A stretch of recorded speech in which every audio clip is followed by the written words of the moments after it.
देखो बच्चों, टीचर्स ने जितना पढ़ाना था उतना पढ़ा दिया। अब अगर तुम लोगों को और पढ़ना है तो इंस्टीट्यूट आना पड़ेगा। लेकिन मैम हमारे एग्जाम आने वाले हैं और आपने ये टॉपिक भी कंप्लीट नहीं किया। बोला है ना, अगर और पढ़ना है तो मेरी प्राइवेट कोचिंग क्लासेस लेनी ही पड़ेंगी। ओ हीरो, कहाँ चले आ रहे हो? दिख नहीं रहा ये क्लासरूम है?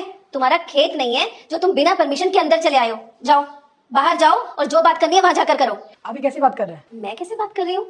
तुम्हारी हिम्मत कैसी हुई मुझे ये कहने की? मैं स्कूल की प्रिंसिपल हूँ। आप प्रिंसिपल है ना, आप ये कैसे बात कर रहे हैं? कांता मैम इधर आइए। जी मैम। सिक्योरिटी वालों को बुलाओ और इसको यहाँ से बाहर निकालो।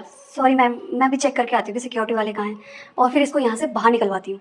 सवाल ये नहीं है कि मैं परमिशन से आया हूँ या नहीं, सवाल ये है कि आप बच्चों को सही से पढ़ाते हैं या नहीं, बताइए। ओ हेलो मैम, सही से पढ़ाती हैं या नहीं तुम्हें क्या करना है इससे? तुम्हें ये पूछने का कोई हक नहीं है। और वैसे भी हम हमारे स्कूल के बच्चों को बहुत अच्छे से पढ़ाते हैं। नहीं सर, यहाँ के टीचर्स अच्छे से नहीं पढ़ाते हैं। चुप करो तुम। तुम्हें किसने बोला है बीच में बोलने के लिए? आप चुप हो जाइए, बोलने दीजिए उसे।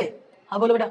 सर, हमारी घर की स्थिति सही नहीं है जिसके कारण हम सरकारी स्कूल में पढ़ने के लिए आते हैं, लेकिन मैम जबरदस्ती हमें कोचिंग क्लास आने के लिए फोर्स करती है। हम फोर्स करते हैं? और तुमने ये क्या पहन रखा है? यूनिफॉर्म कहाँ है तुम्हारी? मैम आज मेरा बर्थडे है। तुम्हारा बर्थडे है तो मैं क्या करूं? तुम्हारे माँ बाप ने कोई संस्कार नहीं दिए कि स्कूल में कैसे कपड़े पहनकर आते हैं? कुछ तो ढंग के कपड़े पहनकर आया करो। तुम्हारी वजह से ना पूरी सोसाइटी का माहौल खराब हो रहा है। अब से ढंग के कपड़े पहनना।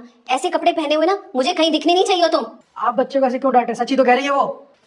मम्मा, आपसे सुबह 10,000 रुपए मांगे थे ना, आपको बताया था ना मैंने कि मेरे बॉयफ्रेंड का बर्थडे है। अरे आप स्कूल चली आई, आपकी वजह से मुझे भी यहाँ पे आना पड़ा। सॉरी बेटा, वो सुबह जल्दी जल्दी में भूल गई। अभी देती हूँ। हाँ। एक मिनट, ये बेटी आपकी? हाँ, तुम्हें क्या?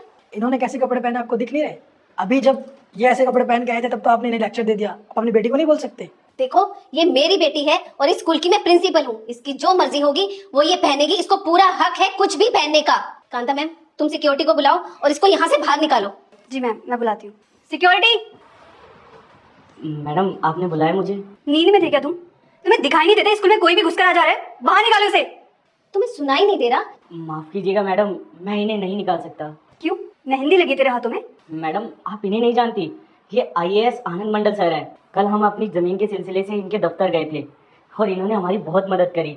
ये हर गरीब इंसान की मदद करते हैं। ये बहुत ईमानदार ऑफिसर है और स्वाभिमानी भी है। इनकी ईमानदारी की वजह से ना इनका कई बार ट्रांसफर हो चुका है। क्या हुआ, अब आपकी बोलती बंद हो गई? बोलिए ना, अभी तो आप बदतमीजी कर रहे थे। आप जैसे टीचर्स की ही वजह से एजुकेशन सिस्टम की धज्जियां उड़ रही हैं। एजुकेशन जो कि फ्री में होना चाहिए उसकी रेट हाई हो रही है। क्यों? आप जैसे टीचर की वजह से। अगर आप जैसे टीचर अपना काम ईमानदारी से करेंगे तो बच्चे पता है बहुत आगे बढ़ेंगे, लेकिन नहीं, आप जैसे टीचर अपना काम ईमानदारी से नहीं करते।